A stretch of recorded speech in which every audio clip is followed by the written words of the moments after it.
Good morning and welcome to another Monday episode of Politics and Power on TSLNIGERIA TV.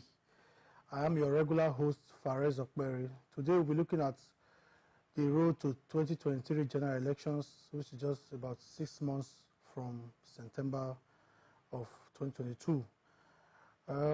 Nigerians are starting to prepare for the elections. You can see by the end of this month, we'll have the campaigns would have started officially on the 28th of September, and the parties will start their wrangling and rumbling for 2023 general elections. Today I'm having an exciting guest, Barrister Jackson Ehiabhi. It's good to have you, sir. Thank you very much. Welcome. So, sir, looking at the preparations for 2023 and looking at INEC, would you say that INEC is fully prepared for the 2023 general elections, and are we going to have a free, fair, and credible election? Well, looking at it, the INEC chairman has briefed the press during the week, last week to be precise, where he has given the state of affairs of the electoral umpire of their level of preparedness to conduct a free, fair, and credible election. And taking into consideration what they have said and the experience the INEC chairman had to have conducted last election, I think to a large extent he said they are prepared for the election. My only concern now is the issue of resident electoral commissioners in some states whose tenure has expired, and there are names that have been forwarded by the president to the Senate for confirmation of resident electoral commissioners. That to me is something to worry about, because the electoral commissioners are those who are to man their states to conduct elections. And that's the only concern I have. But outside that, the INEC as a body, I think the chairman is working towards a free and credible election. Safe to say, we expect that National Assembly immediately should do a thorough job, and fast too, to ensure that the nominee for the positions of electoral commissioners are screened, so that we can have a smooth preparation for the elections. So, okay, you said that your only concern is the resident electoral commissioners whose name were forwarded by the president.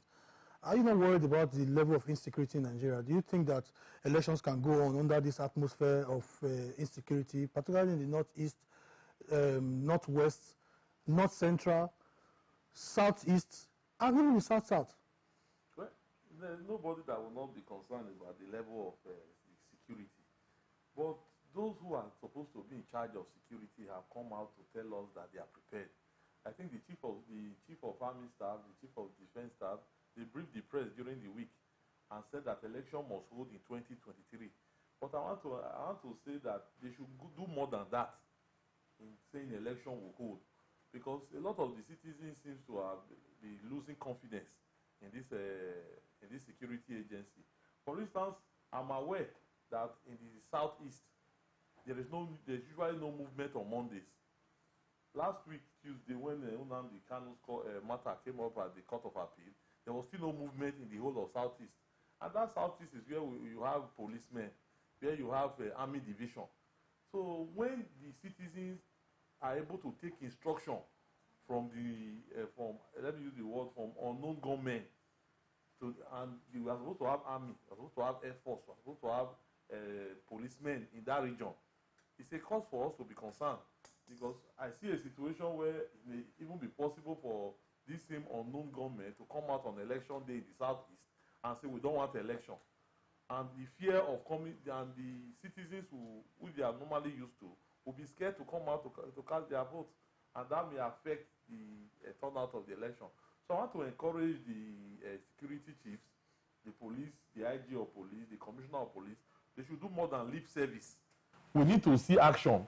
We need to see those who are arrested. Like in the southeast, for instance, which is close to us now, somebody say there's no movement on Monday. Who is saying it? How is it being enforced? So the security agency cannot just sit down and tell us we'll do election in the country by 2023. Every right-thinking individual know that it will be very difficult, the way things are at the moment, to do election. It's normal, assuming you do election on a Saturday, You may not be able to conclude on the Saturday. There may be a need for a runoff on Monday. Let's assume this incident happened in the southeast, and on Monday is usually not a movement day. So how do you work with it? It's going to, obviously the citizens are not going to come out on that Monday, which is supposed to be an election day. It will adversely affect the election.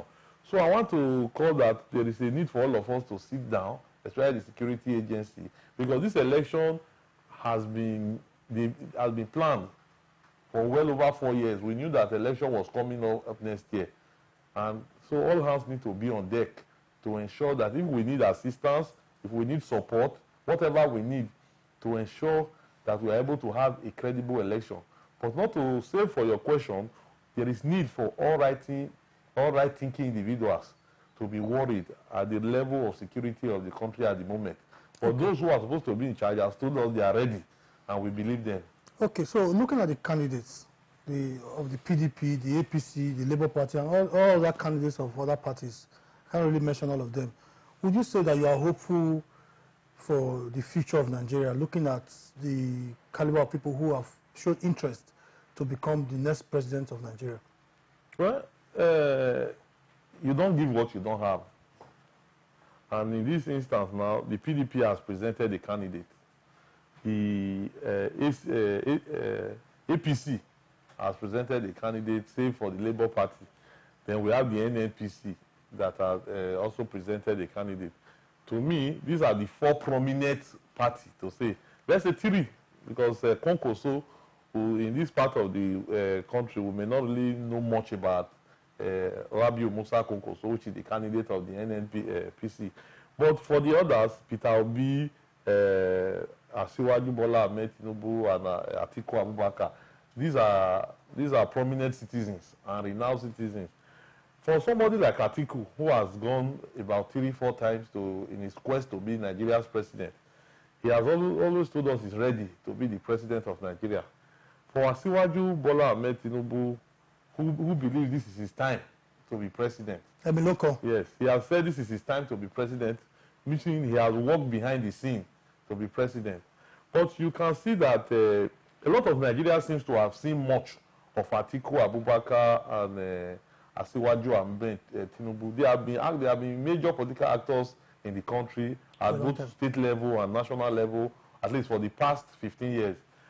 Talking about Peter Obi, is relatively new in the national scene. And we knew he was governor of Anambra State for 8 years when he held sway as governor. And a lot of people, after he left office, he had 1 or 2 opportunities to speak on his process in office and the way he ran Anambra when he was governor. And a lot of people a lot of citizens, especially the youth, seems to be swayed that with a man like Peter Obi, there seems to be a ray of hope for them. And for me, I think Peter Obi candidacy is not really something that any right-thinking individual should do without. Because to me, I may not be supporting Peter Obi from my heart of heart, but there are certain things you cannot take for granted about how things are turning out for that candidate. If you are right-thinking, if you want to be objective, there is no way you won't bother. You say that over the weekend there was a 1 million man march in Plateau State. There was in Bayelsa. There was during the week in Enugu. You see people coming out en masse. Some cooking, some providing logistics, even without a coordinator. I'm sure Peter Obi, in my opinion, I'm sure Peter Obi does not know the coordinator of that movement in Bayelsa State. People just sit down together and say, let us work with this man. We are used to politics of when the presidential candidate is coming, they say they send buses to villages and local government, and somebody is the coordinator. And from here to Benin, 200 naira, anybody that is going, they will give you transport, they will give you food to and fro. But here, you see people are the one providing the logistics for themselves. They are not relying on any allocation from center. They are not relying on this thing. And you are talking of, before they said the man does not have a structure. But a man does not have structure. What is really structure? Structure are people who will stand by the police, who will stand. We have, like in Oredo now, for instance, where we are, this is Ward 2. In Ward 2, you have different units. Who will stand, who will man the polling booth for you in that unit? who will man it for you at the world level, who will man it for you at the state level. That's the meaning of structure. There's nothing more than structure. Structure is who will be there when the chiefs are down. That's it. And from all these things we are seeing, this is not one man we should take for granted at all. But you know that the traditional parties, which are the PDP and the APC, apart from what we call structure, like you have just rightly put it, they have the financial war chest that Peter Obi does not have, and it's yet to be seen if he can muster that kind of financial war chest to challenge both the PDP and the APC, because as we know, Nigeria elections are very expensive. You have to mobilize a lot of resources, a lot of financial resources to be able to outwit your opponents. Do you think that the Peter Obi and the Labour Party has that kind of financial war chest to challenge both the PDP and the APC? Well, there's no doubt that Peter Obi does not have that kind of money. And if you check the caliber of men in APC, PDP, you will know that they are not men you should take for granted financially. But for me, I think I'm yet to see any prominent money bag in Labour Party or supporting Labour Party. Why do politicians use money for elections?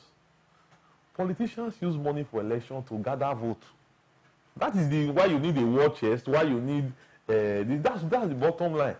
You need to pay those who will stand for you. You need money to give to security agents. You need money to give to INEC official. You need money to cook on election day. You need money to give voters on election day. That is the whole essence of financial war chest. That is the whole essence. But I tell you now, Peter Obi was in the US. He was able to gather, or his name or his machinery or his goodwill was able to gather almost 800,000 voters in Plateau State. Almost 800,000 voters in Bayelsa without money. That's where it's coming to. Without money. Even in our neighboring Delta State, where even the deputy governor, the vice presidential candidate of the PDP is coming from, you saw what they were able to do in Asaba, the capital of Delta State. And we also had the experience of what happened in Bayelsa State, in Ebonyi State. Even when the police tried to dispatch them, the police failed in their attempt to dispatch them. You still see people. The essence of this money is to get people. That's what I want you to understand. The essence of watches, having money, when the candidate comes, say, does he have money? The essence of having money is to mobilize. But people are already mobilizing for the said Peter Obi. That's one thing. That's one trend we have to know about. People are mobilizing. I was watching the one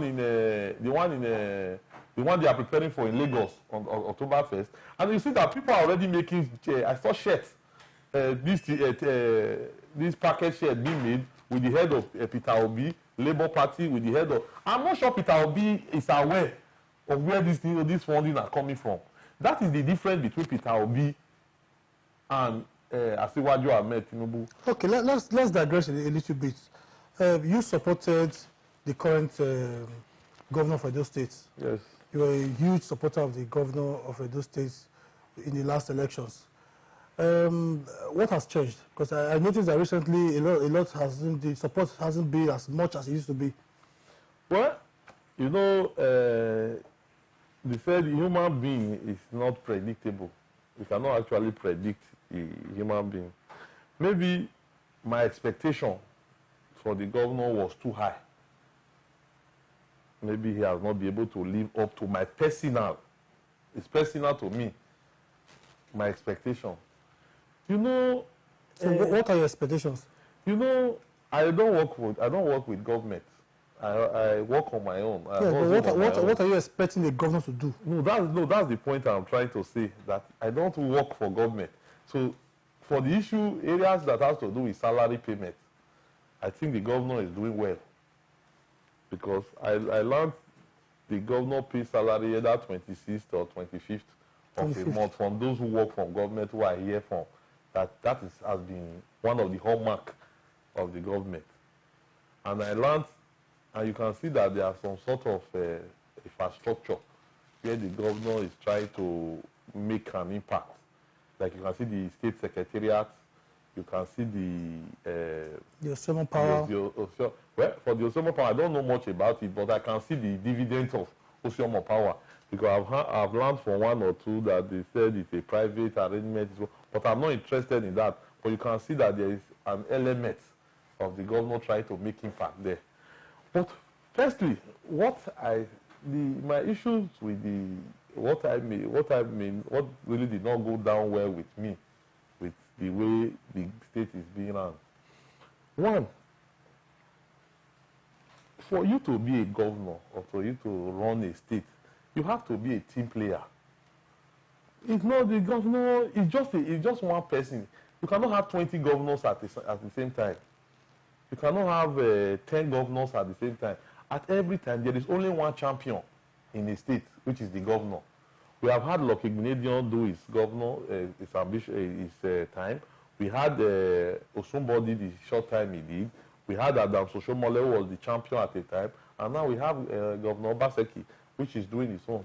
But I feel, or I know, that the governor, either by his style or by his way, has not been able to carry along those who have worked for him. I did not work for I work for the governor on those I can reach and those I can influence with my social media posts. I can't claim to have gone to the street to campaign for governor or move from one place to the other with the governor. But we saw those who went out of their way.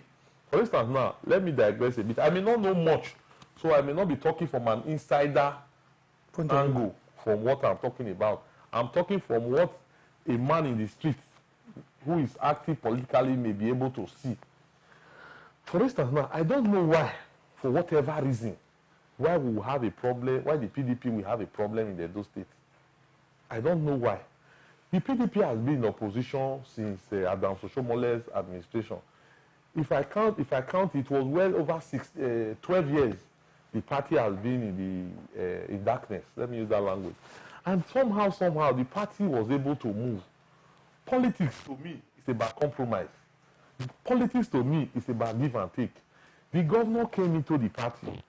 A lot of people shared their ambition. A lot of people killed their ambition to enable, because the governor was coming with a good will. A lot of people shared their ambition. We even had some people went to court. A candidate went to court and even had an order to restrain the governor from parading himself. Any lawyer that looks at that knows that that person had a good ground. Because for a court to grant such order, the court has seen merit in what you are saying. But somehow a lot of people came out together and said, no, you have to drop that your ambition. You have to drop your governorship ambition. And at the end of the day, the party came out very strong. What has changed in all of this? PDP has turned to a shadow of itself in the state. We hear today the governor has a list of those who are elected on his platform who want to be candidates of the party. We've heard that the vice chairman of South of the party, Danobi, also has a faction whose list. And I learned the matter is coming up on the 16th, on the 22nd of September. Wow, who does that? Who does that? You have come into the party. You are the leader of the no matter how it is. You must have your overriding reach on the party. These party men and party women, it's all about interest. Nobody loves the governor more than the other Danobi. Nobody loves Danobi more than the other governor. All what we see in this state are interest. We saw, like, let me digress a bit. In Bauchi State, we had a similar example. We had some people who were elected on the platform of APC. Some were elected on the platform of PDP. APC was in majority. When they did the election in the House of Assembly, I think the PDP men were in charge, Speaker and others. But as I tell you now they have the camp, and I've gone to meet the governor of Bauchi State in PDP. It's all about interest. Politics is interest. So when you sit down in your comfort zone and you begin to dictate because of the lacuna, because of the slow points we have in the administration of the state, you begin to see that the government or the governor of this present arrangement is taking advantage of whatever it is. How do you describe? Will you, in all honesty now, I was one of those who have felt that this assembly, Edo State House of Assembly, as it is constituted today, the governor's hands were tied. the governor was going to the pool. The governor was also scared politically because he needed to get some of his men on board. The fear of impeachment was imminent. But the governor was able to get his way, and you had some people, you inaugurated them who were in the house running. But to every fight, there is always reconciliation. So from that time till now, there was no attempt at reconciling the parties that were opposed to the governor's ambition. That's why you see today we have about 11 or 12 members in the House of Assembly. In all honesty, my brother, can you actually tell us we have a House of Assembly? In all honesty. When we were much younger, in 1999, I can tell you the 24 members of the Edo State House of Assembly. I was very young then. When I began to call the Pascal Ogbome, Matthew Okpere, Matthew Egbadon, Akere Ogbesia, I still remember their name because when you watch the assembly, you see a robust debate. But now, even as enlightened as I am, I can barely name those you see there. Because when you see that there's nothing about debate. They said two people have said the governor have brought a budget of 6 million. They have the house after 2 sessions. They have a way. The governor in his own way is doing. But maybe to answer your question directly, maybe the governor has not been able to meet my expectation. So let's move on to other issues. Yes. Looking at the president of Nigeria also, yes. because I'd like to touch every angle.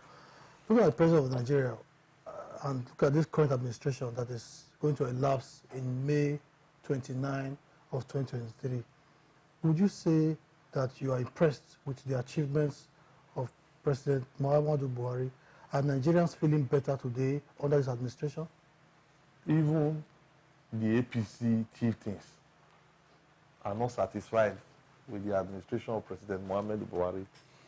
I was watching... And they told you so? Yeah, let me tell you. They did not tell me, but I will tell you, Adams Oshomole, the former governor of Edo State, was in a program on Arise TV. And he said something. I can be quoted there.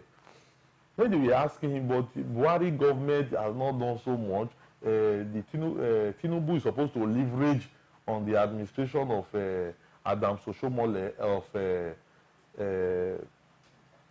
of our president, Buhari, to campaign. He said Tinubu should not be associated with the government of President Buhari. He's not a member of the government. He was not holding a position in the government. He did not do any contract in the government. So President Muhammadu Buhari should be separated from Tinubu Bola Ahmed. And if you want to judge Ahmed Tinubu, you judge him with his years of his achievement in Lagos State. What else do you need to say that they have disassociated themselves from him? My brother, when Obaseki was coming to govern Edo State, the only achievement he was using to campaign was Oshomole's achievement. Oshomole has done 20 kilometers of road from Auchi to Anegbete. When the Obaseki comes, he's going to take it from there. That was the campaign matter because, with due respect to the governor, it was relatively unknown. So Oshomole was able to use his influence, his goodwill, and his achievement to market him. Why is that not being done for Tinubu today? All what we hear about Tinubu is to say that Tinubu was governor of Lagos State. Tinubu has transformed Lagos State. His blueprints is what the governor in Lagos State are using. Why are they not using the railway done by Buhari? Why are they not using the economic policy of Buhari? Why are they not using the infrastructure development of Buhari and the security achievement of Buhari to market Tinubu? That's to tell you that they have disowned him. So we don't need, nobody is happy, my brother. We don't need to be happy. Since I have gone to where I am now, the market woman on the road does not understand when you talk of economics. They don't understand what you mean by economics. What they need to just know is that Gary that used to sell for 2 naira before, it's now selling for 3 naira. Gary that was selling for 50 kobo before, it's now selling for 10. That's what they understand. So a situation, things since I became sensible, things that have never been expensive are suddenly being expensive. You can't buy Gary. You can't buy beans. You can't buy rice. You can't buy a provision. To some extent, let me tell you, some people have never drank. Some children now, they don't even know what is tea. They have never drank tea because it's not luxury. You buy provision, you buy what's it called, Milo 1 3. You buy milk 1 3. You can try to buy rubber of gari, that one they call line 2 5, and you keep that at home and be drinking. What do you want to do with tea? Because people are now going for necessity. There's no more luxury now. What are you going to do luxury? Say you want to go to fast food, they will give you one food 3 5. What are you doing with that? When you can buy gari, we can buy beans on the road, 1 2 for beans and do. So therefore, that's to tell you that if you compare, when Goodluck Jonathan left the presidency, I think a bag of rice was like 10, 9, I'm not too sure, 9, 10. Now a bag of foreign rice is about 37, 38. The market, we don't know how the thing got to where it is now. Yesterday, I went to, okay, you were even aware, we went to play football in Shell over the weekend. When we left, in short, the road between Warri and Benin is a death trap. I can say we had about 4 trailers that fell on the road from bypass to Ologbo in Edo State yesterday. I went, my friend's son had his matriculation at Epoma on Saturday. I can tell you that the lorry road, the road from Uewu to where you have this Jehovah Witness, Igeduma, there are trucks all over the way. What sort of I'm trying to tell you of this state where I know. Okay, so looking at all of that, can you say that the candidate of the APC right now, Bola Ahmed Tinubu, stands a chance, looking at the achievement of the APC? Because most people, even if you say that the APC political bigwigs are trying to distance themselves from the administration of President Muhammadu Buhari, but Nigerians, I don't think Nigerians will forget easily the things, the level of suffering, the level of neglect that the infrastructure of the country has been facing. So do you think that the APC will be punished in this next election? Well, you know, at times, Nigeria has its way of doing things. If it were to be some client, APC should not even be talking of presidential election. If it was to be some arrangement. Okay, a child that has been at home, talking of ASU now, a child that has been at home since January till today, the pool is coming up in January. What is he going to? What does he want to do? Well, you know that Nigerians, the things that Nigerians see on election day is not the achievement of parties. That is why I told you. It's the person who will pay the highest amount of money. That is why I told you politics is not predictable. That is why I told you if it were to be in a Senate line, we would not be talking of APC as a party at all. If it were to be a Senate line. But that's why I say you cannot also rule them out now. It's because of that that predictability that you cannot predict humans. That's the reason why we are even talking of APC. Otherwise, in a Senate line, APC should not even be feeding candidates. They should just even go for revival. At least at the national level, at this stage now, they should first of all just go for revival. What does the Nigerian man need? Obaseki, with due respect to him, just as you said there is social. Nobody in Benin now, I don't know of any other place, nobody in Benin now will deny that the rate of power you get in Edo State, in Benin City now has not improved. As I said, I went to Warri on Saturday morning. When I came back yesterday, my daughter told me, when I called her in Warri, that they have been watching cartoons since morning. They're not taking the light. When I came yesterday, the first time was 7 o'clock when they took the light. Even the woman that does not know what is power, that does not know what is social, know that there is improvement in this power. Is there someone serving your house? I don't know who's serving the house, but I'm just saying there is a level of improvement of light in Benin City. The High Court, where I'm just coming from, they don't see light in the High Court. You don't need the woman that is selling food there. The woman does not know how it comes about, but she knows that they don't see light again. These things are not things you show people or things you deceive people with.